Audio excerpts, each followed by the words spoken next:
Ah, ça marche mieux en appuyant sur le bouton du son. Est-ce que vous m'entendez cette fois-ci? Dites-moi si vous m'entendez. Ah, dis donc, je patouille aujourd'hui, je suis vraiment fatigué. Ah, super. Ouais, déjà, j'ai patouillé en appuyant par inadvertance sur un des boutons de mon Stream Deck, et puis j'ai oublié de mettre le son. Bon, bah voilà. Voilà. Grosse fatigue. Donc, comme je disais, bienvenue à toutes et à tous. Salut René, salut Ida, salut tout le monde. Bienvenue pour ce nouveau live. Ça fait 2 semaines qu'on n'a pas fait de live, puisque la semaine dernière c'était un petit peu relâche. Un petit coup de fatigue. Et puis, comme ma compagne avait pris sa journée aussi, bah, on a profité de notre journée ensemble. Et donc, nous voici repartis pour un nouveau stream. Le son est un peu faible. Bah, décidément, aujourd'hui, il n'y a rien qui va. Hop, ça doit être mieux là, non? Dis-moi, René. Bon, en tout cas, dites-moi si vous avez encore des problèmes de son. J'espère que non.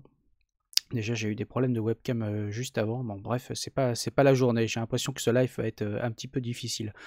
Donc pour commencer, bah, on va commencer par les actualités comme on fait d'habitude. Et puis bah, je vais commencer par la petite actualité, ou en tout cas qui me concerne, et puis qui concerne mon co-speaker Fabien. C'est que en fin de semaine, donc le 20 et 21 octobre, donc jeudi, vendredi, Fabien Trégan et moi-même serons au DevFest de Nantes. Et on va parler de notre talk, je vais vous afficher le programme, de notre talk sur la représentation des nombres en informatique, talk qu'on avait donné à Devox et qu'on avait donné aussi à Sonytech. D'ailleurs, j'ai le beau t-shirt Sonytech là sur moi-même. Donc voilà, donc on va redonner ce talk. Donc ce sera jeudi matin à 10h. Donc bah, n'hésitez pas à venir nous voir. Si vous n'avez pas vu le talk, si vous l'avez vu, que vous avez aimé, bah, n'hésitez pas à revenir nous voir. Et puis n'hésitez pas à venir discuter avec nous après. Fabien et moi-même adorons discuter de tous ces trucs, un petit peu de sujets de type machine à café, tout ça, etc. Donc pour ceux qui connaissent pas le sujet, donc on va pas faire un truc super théorique, hein, on va parler un tout petit peu de théorie, mais pas trop. Mais on va surtout parler de différents types de représentation des nombres, des plus connus aux moins connus, avec à la clé aussi un petit peu de démo making. Voilà, on va parler de différents effets, de comment on utilise les nombres, de l'Atari 2600 aussi. Comment elle utilise par exemple une représentation des nombres assez intéressante pour gérer ses compteurs, et notamment ses compteurs de rafraîchissement à l'écran. Donc voilà, donc venez nous voir. Et puis voilà, c'était l'instant auto-promo. Et bah, j'espère que si vous êtes sur place, bah, qu'on viendra discuter tous ensemble. Salut Sylvain. Ah bah ouais, Sylvain, ouais, il est en même temps que nous. Bah écoute, il va falloir choisir, hein. Il va falloir choisir. Ça, c'est toujours le problème des confs, c'est que des fois, il y a toujours 2, 3 talks qui sont super intéressants, qui tombent tous en même temps. Donc, bah, il faut faire des choix. Faut faire des choix. Voilà. Nous, en tout cas, on prétend pas apprendre forcément des choses aux gens, mais en tout cas, partager des choses. Peut-être que certaines personnes vont redécouvrir certains sujets au travers de notre talk. Peut-être que d'autres vont en apprendre aussi.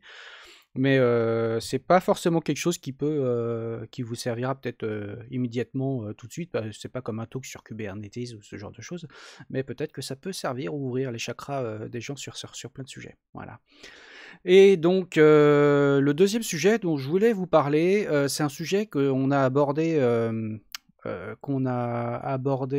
ce week-end. Je vais vous l'afficher à l'écran dès que c'est chargé. Voilà. Donc j'ai partagé un thread de Maxime, Maxime Bageux, qui a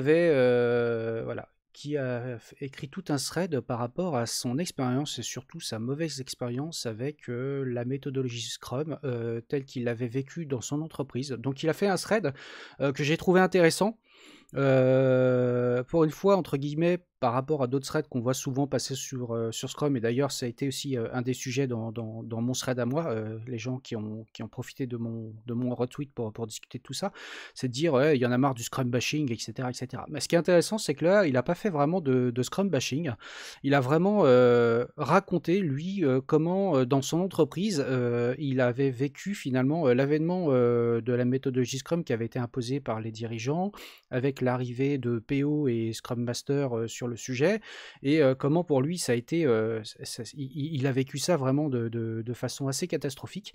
J'ai trouvé ça vraiment intéressant parce que tel que je le lis, tel que je le comprends, ils sont passés d'une méthodologie où finalement j'ai l'impression qu'ils n'avaient pas réellement de méthodologie, mais chacun globalement savait ce qu'il avait à faire, et puis les gens travaillent sur des sujets, etc., avec des outils assez light mais plutôt efficaces, une agilité réellement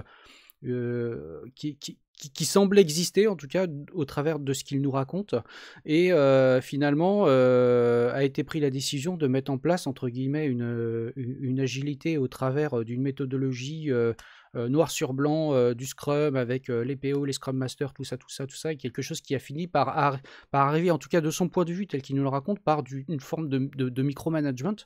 Et j'ai trouvé le sujet intéressant parce que en fait dans le RT que j'ai fait, je vous posterai le lien comme d'habitude hein, sur YouTube, vous irez voir, sinon vous allez sur mon compte Twitter.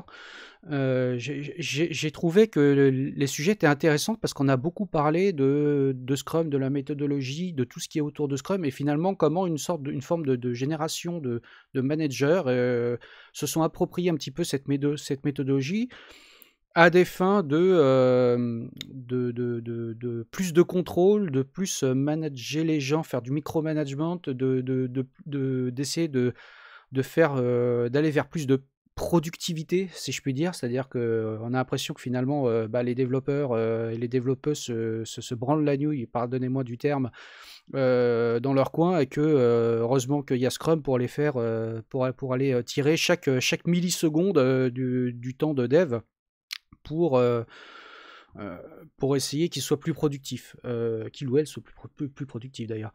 Donc je trouve que le sujet est intéressant parce qu'il y a beaucoup de choses qui sont dedans. Parfois il y a un petit peu de Scrum bashing, mais c'est un peu normal comme toute méthodo. Parfois on dit oui, mais on va pas revenir au cycle en V. Moi j'ai une position qui est plutôt open là-dessus. Je n'ai jamais trouvé que le cycle en V était quelque chose de néfaste et négatif. Il y a plein d'endroits où ça fonctionne très bien, notamment dans l'industrie, mais pas que.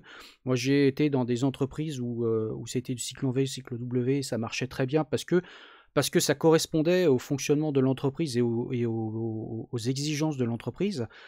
Avec des temps de développement longs, des roadmaps qui sont sur le long terme, etc. Et que parfois l'agilité n'est pas toujours le Graal à atteindre, et Scrum n'étant qu'une méthodologie parmi d'autres, hein, parce que dans le thread on a pas mal parlé du Kanban, du Lean, il y a plein de choses, etc.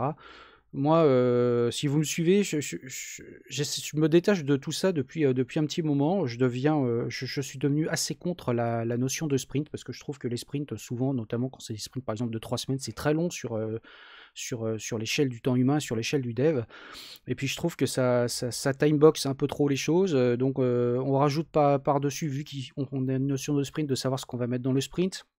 Donc on passe par des cérémonies interminables de planning poker ou ce genre de choses, de grooming et tout. Et au final, je suis passé par beaucoup d'entreprises. Je ne vais pas les citer ici parce que c'est pas l'endroit, et par contre je pourrais en parler en off à certains d'entre vous, notamment des grands noms ou des petits noms, lorsque je travaillais dans le conseil, où il y a pas mal d'entreprises où finalement la méthodologie est devenue une sorte de carcan duquel on ne peut pas sortir, et finalement toutes ces cérémonies ont commencé à cannibaliser près de 50 à 60% du temps des développeurs, des équipes de dev. Et je trouve que c'est bien dommage parce qu'au final, les équipes de dev sont là pour coder et non pas pour passer leur temps en réunion et dans des cérémonies qui sont interminables. Il y a les planifs de sprint, il y a les rétros, il y a les cérémonies de grooming, il y a tout ça, donc on s'en sort pas. Et moi, c'est vrai que je milite déjà contre cette notion de sprint, c'est-à-dire je suis plutôt adepte du release early, release often. Donc je délivre quand c'est prêt, je délivre souvent, et je délivre régulièrement. Voilà, c'est vraiment même la méthodologie qui est empreinte du logiciel libre à la base, hein, mais je développe le plus souvent, je délivre quand c'est prêt, en tout cas dans, dans- dans la majorité du temps. Mais au moins, ça permet de se dire, bon, bah, je suis pas obligé d'attendre la fin de mon sprint pour délivrer quelque chose qui fonctionne, etc. Puis de faire une démo en assemblant plein de morceaux de dev, etc. Enfin, voilà. Ça veut pas dire que je délivre en prod, hein, nécessairement, mais ça veut dire que je délivre de la valeur au fur et à mesure. Et puis dès que c'est testé, dès que c'est prêt, on le passe en prod et basta, on n'en parle plus. Parce qu'il y a une proportion qu'a l'être humain, c'est-à-dire que si jamais il a sous-estimé le temps, il a mal estimé le temps qu'il fallait pour ses tâches, admettons il avait estimé 5 jours puis qu'il en faut 3, bah, ce qui se passe dans ce genre de méthodologie, bah, l'être humain a une proportion à essayer d'occuper au maximum le temps qui lui est imparti, c'est-à-dire qu'en fait, il dépensera ses 5 jours et non pas 3, et puis ça va casser le rythme parce qu'en fait, on sait que derrière, l'objectif in fine, c'est de faire du contrôle, de dire ah, tiens, pourquoi tu as passé que 3 jours, tu avais estimé 5, ou l'inverse est vrai, hein, tu avais estimé 3 et tu en as passé 5, explique-nous pourquoi, ça devient un petit peu une forme de procès parfois, et je trouve que en plus le découpage, le surdécoupage en tickets, de dire tiens, je t'attribue un ticket, je trouve ça ultra violent. Enfin bon, c'est mon avis, hein, vous avez très bien le droit de pas le partager. Moi, j'aime plutôt travailler avec des équipes assez resserrées où globalement on communique entre nous, chacun sait ce qu'il a à faire, et puis on essaye d'éviter au maximum les cérémonies qui sont inutiles. C'est-à-dire, pour moi, passer 4 heures à estimer un ticket qui finalement vaut une journée de dev, enfin franchement, je trouve que c'est vraiment du temps de perdu. On aurait mieux fait de passer directement au dev. Et puis sachant que dans ce genre de méthodologie, bah, comme on est là que pour créer entre guillemets de la valeur business, du point de vue des managers, bah, en fait, on élimine tout ce qui est très très important dans notre domaine, c'est-à-dire le refactoring, le code quality, les tests, etc., etc. Et donc tout ça, on commence finalement à augmenter finalement plus la dette technique, parce que on considère que traiter cette dette technique n'apporte pas de valeur ajoutée au business. Alors qu'on sait très bien que sur le long terme, évidemment, ça apporte énormément. Voilà, donc je voulais partager ça avec vous. Allez lire le thread si ça vous intéresse. Moi, je suis pas fondamentalement anti-Scrum. Il y a un endroit où j'ai été où on faisait du Scrum et c'était très bien fait et ça marchait très bien. Il y a des endroits où je l'ai été et ça marchait pas du tout. C'était pas du tout adapté. Et comme je partageais avec certains de mes amis en off, moi j'ai été il y a quelques années, pendant près de 5 ans, à un endroit où on avait, entre guillemets, zéro méthodologie de projet, pas de cycle en V, pas de Scrum, enfin on n'avait pas de méthodologie de projet gravée dans le marbre, et en fait on faisait quasiment jamais aucune réunion. C'est-à-dire sur 5 ans que j'étais là-bas, j'ai dû faire 4 réunions. Donc mais pour autant, chacun savait ce qu'il avait à faire. Quand on avait une question ou un besoin, bah, on se déplaçait avec la personne, on en discutait, je disais tiens, je te fais ci, je te fais ça, je te donne une estimation grosse maille. Moi, je suis plutôt adepte du no estimate, c'est-à-dire pas passer trop de temps à estimer, mais donner une estimation à grosse maille qui va s'affiner. Et le but, c'est de délivrer très rapidement. Et donc, si on délivre à très court terme, on sait beaucoup plus estimer ce qu'on va faire à court terme que si ça dure très très longtemps. Voilà. Et ça, c'est de loin la meilleure expérience que j'ai vécue de ma vie, parce qu'il y avait des gens qui étaient extrêmement brillants. Et globalement, on ne s'encombrait pas de toutes ces cérémonies et de ce temps qui nous était, enfin, qui aurait pu être néfaste sur le projet. La seule chose qu'on faisait, c'est qu'on disait, par contre, on ventilait le temps passé sur les projets qu'on avait, et ça marchait très bien comme ça. Voilà. Après, si beaucoup de monde fait, moins les adhérences pensées de personnes qui ont des tâches ne peuvent pas être parallèles. Oui, je vois ce que tu veux dire. Il y a des, tu dis, perso, j'ai piloté un projet en Scrum pendant 3 ans avec 12 devs, ça se passait très bien. Mais je ne mesurais pas. Attends, je ne mesurais pas pour pousser, mais pour prédire, du coup, limiter le stress des équipes. Ouais, je vois ce que tu veux dire. Est-ce que je dis encore, hein, une fois, je suis pas contre le Scrum, hein, loin s'en faut. Je suis contre les méthodologies dites agiles qui sont finalement dévoyées et qui sont complètement sorties de leur contexte original pour finalement faire du micromanagement et essayer d'augmenter entre guillemets la productivité et d'essayer de prédire à la microseconde près ce qu'on va livrer, qu'on va le livrer, etc. etc. Voilà. Moi, je suis plutôt contre ça. Et je pense que ça va à l'encontre même de la notion d'agilité telle qu'elle était émise au début. D'ailleurs, dans beaucoup de méthodologies, il y a beaucoup de gens qui disent nous on fait un Scrum à notre sauce, et en général, pour moi, c'est plutôt un mauvais signal quand on commence à entendre ça. Parce que à notre sauce, ça veut tout dire, ça veut rien dire, et on sait que des fois, il y a plein de choses qui vont à l'encontre même de l'agilité. Et quand je vois des équipes où finalement, pour une équipe qui doit produire, il y a 2 Scrum Masters, 4 PO et juste un dev, ça me fait quand même doucement rigoler. Voilà, bon, je vais passer à autre chose, et je vais passer une news que j'ai postée, je crois que c'était hier, là j'en parlais très très rapidement, donc c'était la sortie de Ardor 7, donc Ardor, si vous ne connaissez pas, c'est une Digital Audio Workstation open source, c'est un logiciel libre. Donc comme toute Digital Audio Workstation, elle est là pour traiter le son, les enregistrements, le mixage, etc., etc. C'est un logiciel qui existe depuis très longtemps, qui est très puissant, qui est vraiment d'un niveau professionnel. Pour ceux qui ne connaissent pas, qui font un peu de musique, je pense que dans l'assemblée, Sylvain Gogosian doit à mon avis, connaître, mais en tout cas c'est un très très bon soft, vraiment très très extensible. Ce qui est intéressant dans la version 7, il y a beaucoup de choses qui ont été refactorées au niveau du moteur d'Ardor, donc qui ne sont pas nécessairement visibles de l'utilisateur final, donc ça rebondit un petit peu sur le sujet précédent, dans le sens où ils ont délivré une version majeure, finalement, avec peu d'évolution du point de vue de l'utilisateur final, mais en fait énormément d'évolution au niveau du moteur qui, in fine, apporte un certain confort ou de meilleures performances, mais qui ne sont pas nécessairement perceptibles pour l'utilisateur. Mais ce qui est intéressant dans cette version, voilà, ils ont rajouté différentes choses, bien sûr, il y a des différentes nouvelles choses pour les utilisateurs, mais une grosse partie du travail était fait vraiment sur le moteur, et voilà. Donc si vous faites un peu de musique, n'hésitez pas à aller voir du côté d'Ardor, il y a plein de fonctionnalités. Je pense que vous pouvez le combiner aussi avec d'autres logiciels. C'est d'autres logiciels comme LMMS par exemple, ou ce genre de choses. Voilà, ce sont des très très bons compléments. Vous avez donc, moi dans ma toolbox plutôt audio, j'ai Audacity, Ardour, LMMS. C'est les trois principaux que j'utilise. Voilà, donc ce sont des super bons logiciels. Donc la version 7, on voit que le développement, même encore plusieurs années après, Ardor a un développement qui est quand même assez dynamique, et puis qui avance bien. Voilà.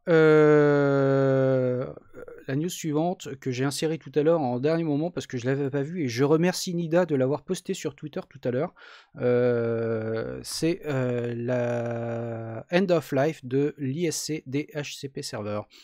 Donc ISC DHCP Server, donc c'est un serveur DHCP comme son nom l'indique, qui est l'un des plus utilisés, si ce n'est le plus utilisé, je pense, un peu partout, qui est ultra souple, assez configurable, etc., etc. Donc c'est un serveur DHCP vraiment qui est, enfin, je pense que c'est la référence des serveurs DHCP sur le marché, mais qui a atteint aujourd'hui sa fin de vie. Donc ça veut dire que quelque part, si vous l'utilisez sur vos infrastructures, si vous l'utilisez chez vous, etc., à un moment donné, il va falloir songer à passer à autre chose.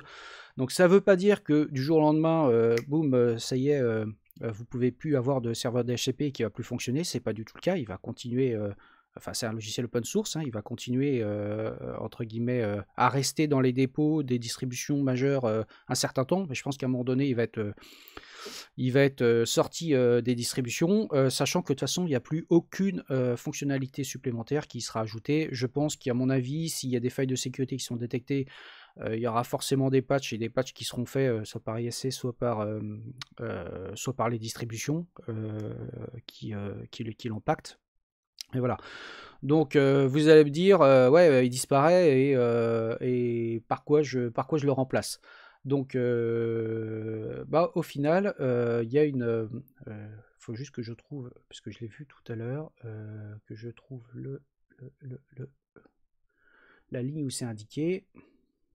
Parce que je n'ai aucune mémoire, donc je ne me souviens plus du nom du remplaçant. Kea, voilà, c'est ici.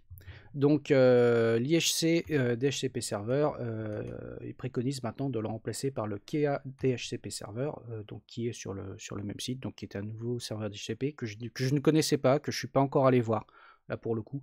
Donc apparemment il apporte plein de fonctionnalités, web-based, graphical dashboard, ce genre de choses. Voilà, donc ça a l'air d'être un truc un peu plus velu, si vous me permettez l'expression. Donc, Kia date de 2014. Ouais, bah tu vois, Nida, je connaissais pas du tout. J'étais complètement passé à côté. Et puis c'est vrai que moi, souvent, j'utilise beaucoup des logiciels qui sont assez anciens, qui sont assez, entre guillemets, robustes. Et tant que ça fait le taf, j'avais pas besoin de passer à autre chose. Donc, ISC DHCP Server, je l'ai utilisé vraiment assez longtemps, hein, franchement. Chaque fois que j'avais besoin d'un serveur DHCP hautement configurable, boum, c'est celui que j'installais. Donc, du coup, je suis allé voir du côté de Kia. Donc, est-ce que Kia est dans le dépôt des distribs? Bah, c'est une excellente question. Je vais faire un apt cache sur ma machine tout de suite. Apt cache search Kia. Alors, Kia. Ouais, Kia. Attendez, je vous l'affiche à l'écran. Voilà. Toc, toc. Voilà. Alors. Donc j'ai fait juste un bet, moi je suis sur Linux Mint, hein. J'ai fait un bet apt cache Kea, apt cache search Kea, donc il est bien là, Kea DHCP server. Donc il y a un méta paquet avec plein de sous-paquets qui viennent avec. On voit qu'il a un serveur DHCP IPv4, IPv6. Il y a un paquet d'admin, etc. Donc bon, il y a plein de choses qui viennent avec. Donc un de ces quatre, il faudra que je monte une petite VM, puis que je teste ça tranquillou. Voilà. Donc voilà, donc je pense que c'était important de le noter parce que c'est quand même un serveur DHCP. Et j'ai découvert effectivement qu'il atteignait, que l'ISC DHCP serveur atteignait sa fin de vie, là, comme ça, totalement par hasard. Donc j'étais passé à côté de cette news, donc voilà, bon, n'hésitez pas. Ouais, il y a comme alternative, il y a DNSMask, Nida, mais bon, DNSMask, on va pas se mentir, c'est pas. C'est un serveur DHCP, serveur DNS un peu light. C'est très bien pour, par exemple, pour installer de façon assez simple dans un Raspberry Pi ou dans une petite VM ou une toute petite infra, mais pour gérer des trucs un petit peu plus velus. Enfin, ça, c'est mon avis, hein.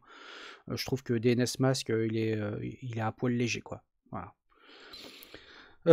Pour la suite, j'ai trouvé, ouais, pour les bidouilleurs à domicile, c'est très bien. C'est pour ça que je dis DNSMask pour bidouiller, c'est vachement bien. Pour de l'infra d'entreprise, je suis un peu plus sceptique.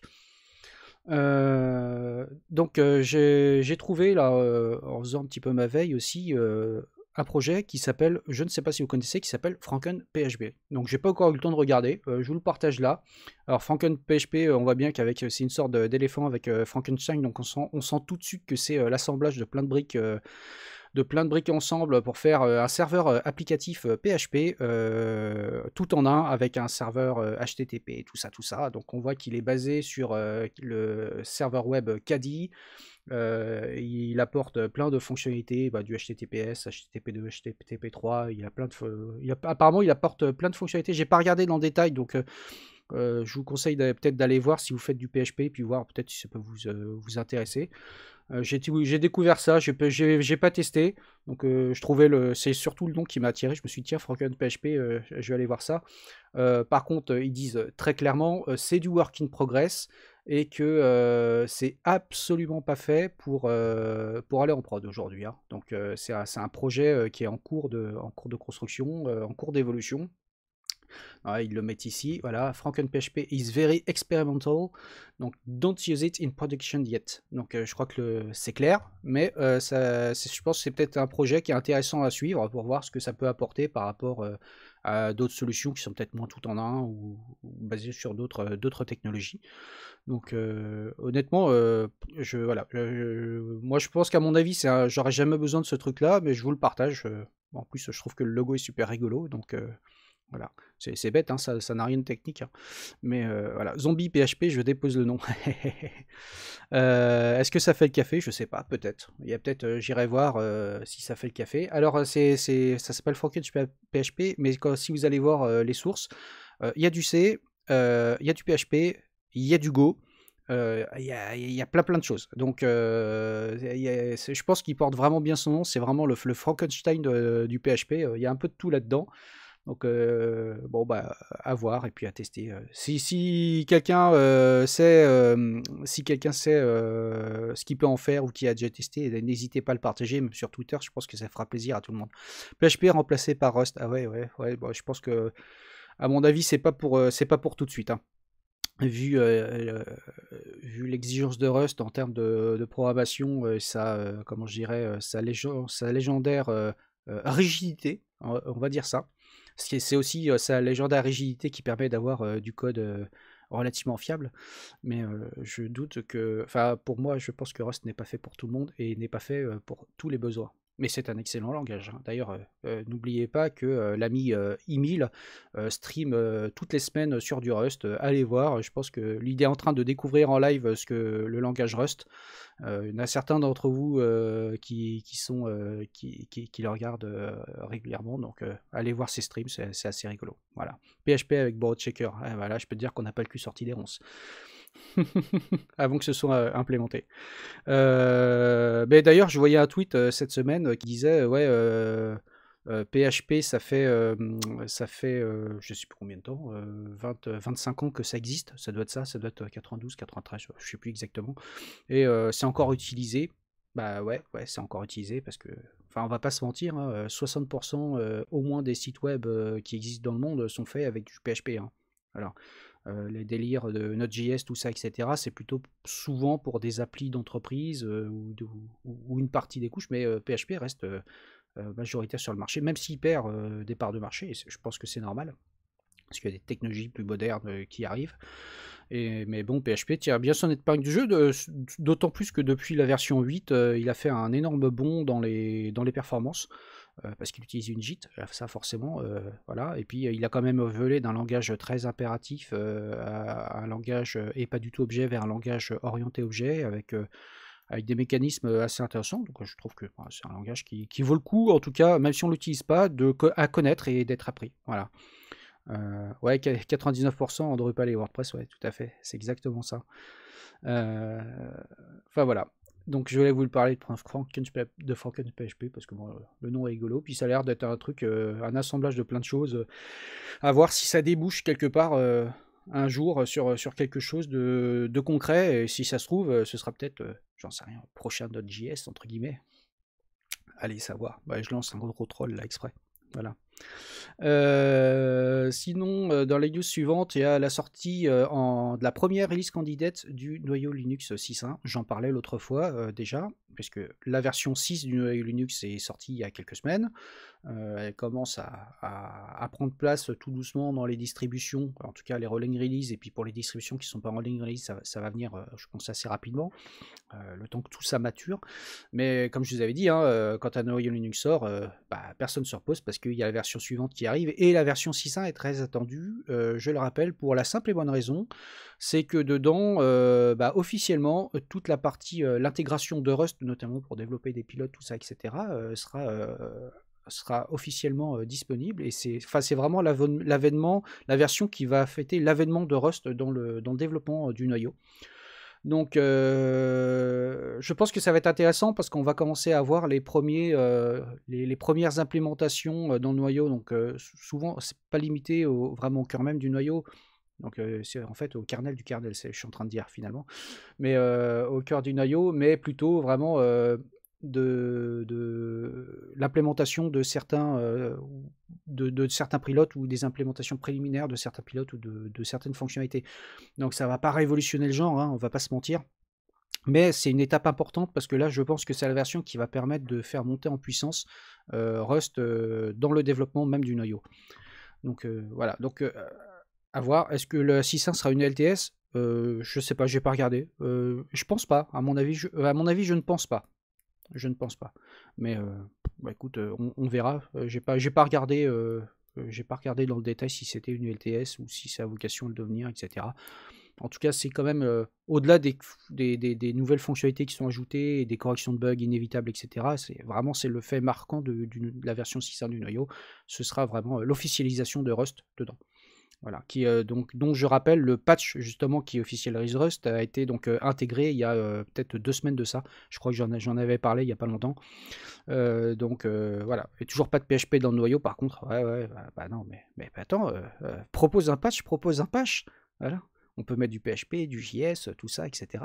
Non, mais bon, blague à part. Je pense que déjà mettre du Rust dedans, ça va déjà changer la vie de pas mal de monde. En tout cas, ça va ça va changer les habitudes et puis notamment de voir ce qu'il y a une politique qui va émerger. Je me suis posé cette question de dire, par exemple, si on développe des pilotes de périphériques, il faut absolument à terme, admettons, qu'ils soient développés en Rust. Ou qu'est-ce qui va faire qu'on va avoir certains pilotes ou certaines parties qui vont être codées en Rust et d'autres en C. Je sais pas, c'est intéressant. Parce qu'avoir cette dualité technologique dans le noyau, entre le C et le Rust, bah, à un moment donné, il va falloir faire des choix et de dire, bah, il y a des gens qui vont développer des pilotes en C qui vont devoir intervenir sur du code en Rust et vice-versa. Donc c'est intéressant. Donc à voir comment ça va évoluer. Et puis bah, en plus, ça me permettra aussi, bah, dans les cours que je donne en école d'ingénieur, bah, d'aborder le Rust et de dire, regardez, même dans le noyau Linux, bah, un de ces quatre, je pense que je ferai un cours créer votre appel système en Rust. Et donc, pour la petite news suivante, je voulais vous parler, je vais vous reparler, puisque j'en avais déjà parlé, de Folie. Je ne sais pas si on dit Folie ou Folie, j'en sais rien. Donc, c'est une bibliothèque open source créée par Facebook, qui est au final une bibliothèque qui recense un certain nombre de fonctionnalités, une bibliothèque C++. Pour le coup, donc moi, là, ça me parle énormément, parce que c'est un des langages que je préfère. Donc cette bibliothèque recense, en tout cas concentre un certain nombre de fonctions qui sont développées au sein de Facebook, puisqu'ils utilisent énormément de C++ depuis des années. Alors là, ils commencent à migrer vers d'autres langages, notamment le Rust, à ma connaissance. Peut-être que je dis des bêtises, mais corrigez-moi si je me trompe, mais il me semble qu'ils commencent à investiguer pas mal sur le Rust.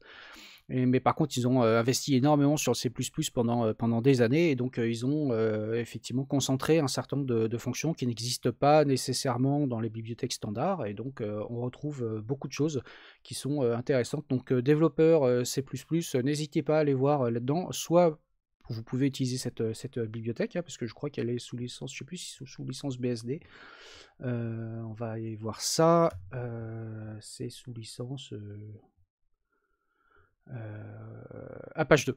Donc c'est une licence Apache 2, donc c'est une licence qui est quand même assez permissive, donc ça veut dire que vous pouvez l'utiliser dans vos projets, mais peut-être que vous pouvez aussi trouver des classes ou des usages particuliers qui peuvent résoudre certaines de vos problématiques. Donc il y a un peu de tout, hein, ça passe par un système de logging, de gestion de mémoire, de SSL, de plein de choses. Donc voilà, donc c'est une grosse bibliothèque, je dirais que ça peut venir compléter des bibliothèques comme Boost ou ce genre de choses.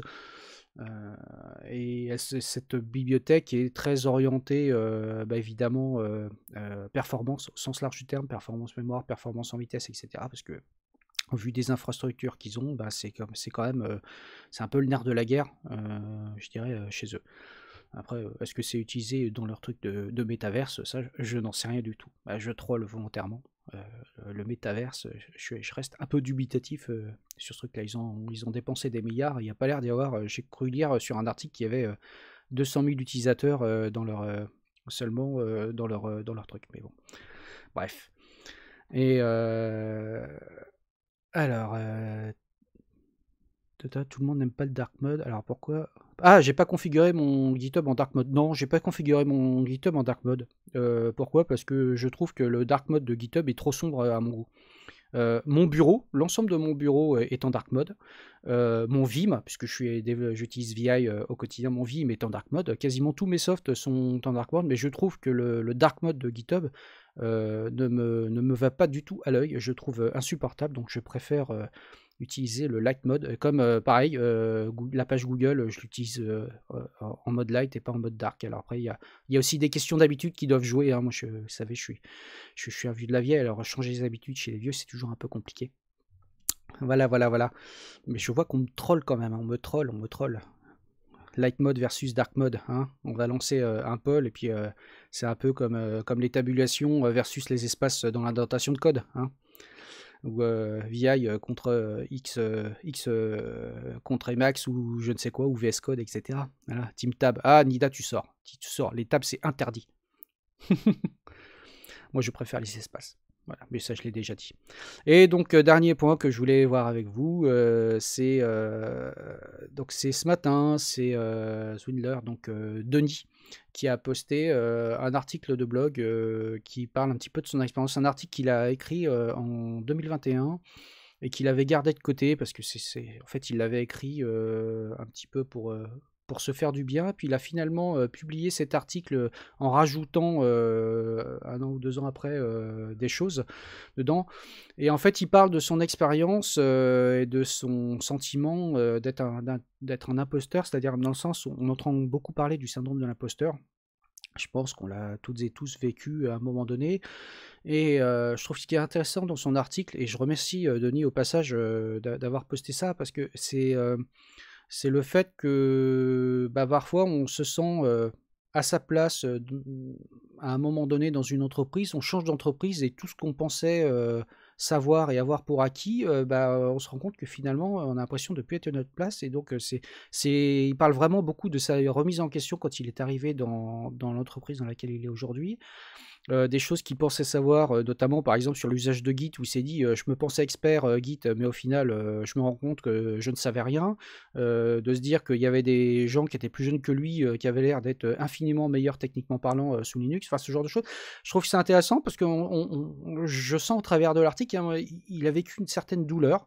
À un moment donné, et que cette douleur, ça a été un peu dur pour lui, le fait de passer cette étape, d'arriver dans une nouvelle entreprise, en plus en plein confinement, donc c'était en 2020, en plein confinement, de se remettre en question, tout ça. Donc allez lire l'article, je le partagerai, il l'a partagé ce matin sur son Twitter, donc allez voir, c'est @swidler. Voilà, donc je trouve ça intéressant. En tout cas, il fait part de son expérience personnelle. Ça rejoint un petit peu l'article que j'avais écrit en 2020, cet article où je disais que je faisais probablement partie d'une espèce disparue. Donc je me considérais moi-même comme un dinosaure. Je parlais de mon burn-out sur le sujet. C'était voilà, je pense que ça rejoint un petit peu ces sujets-là. Et donc voilà, donc il fait part de son expérience. Donc je remercie Denis de faire part de son expérience. Parce que aujourd'hui, c'est aussi, quand on parle de ses expériences personnelles sur un blog, c'est aussi se mettre en danger, parce que on n'est pas à l'abri que son employeur ou qu'un futur employeur aille voir le blog et dise oh là, ce mec-là ou cette fille-là, ça a l'air d'être un fragile, il a fait son burn-out, il a l'air d'être dans la chouine ou quoi d'autre. Enfin voilà, il peut y avoir un jugement négatif là-dessus. Donc partager, c'est vraiment des sentiments et des réflexions très, très, très, très personnelles, et je trouve que dans notre industrie, on a besoin de ça, d'échanger sur ces sujets-là, parce qu'on a l'impression d'être toutes et tous des warriors, toujours à fond dans la technique, sans remise en question, c'est marche ou crève, avance, et au final, des fois, on voit qu'on est des êtres humains, et qu'on a besoin qu'on a besoin aussi de temps pour nous, pour se remettre en question, de savoir se positionner. Et plus on avance dans l'âge, et moi je suis confronté à ça, parce que j'approche tout doucement de la cinquantaine, plus on avance dans l'âge, plus ça devient compliqué. C'est trouver sa place dans l'industrie par rapport à son âge, son expérience, son salaire, etc. Donc voilà. Donc voilà pour aujourd'hui. Je sais pas si l'ami Titi Moby fait un live, donc je ne sais pas, je sais même pas s'il est là. Donc s'il fait un live, n'hésitez pas à basculer sur sa chaîne tout à l'heure, à mon avis dans 3-4 minutes, mais honnêtement je ne sais pas. Et puis je vais vous souhaiter une excellente semaine, et comme d'habitude je vais mettre le replay sur YouTube avec les liens, avec tout ça, et puis n'hésitez pas à partager, à venir échanger sur ces sujets, soit dans le commentaire YouTube, mais surtout plutôt sur Twitter, et puis voilà quoi. Donc je vous souhaite une excellente semaine, et pour celles et ceux qui seront au DevFest Nantes, je vous dis au DevFest Nantes, ce sera l'occasion d'aller se boire une bière et d'aller discuter IRL, et puis quant aux autres, je dis à une prochaine fois, sûrement à lundi prochain, et puis ciao, bye bye.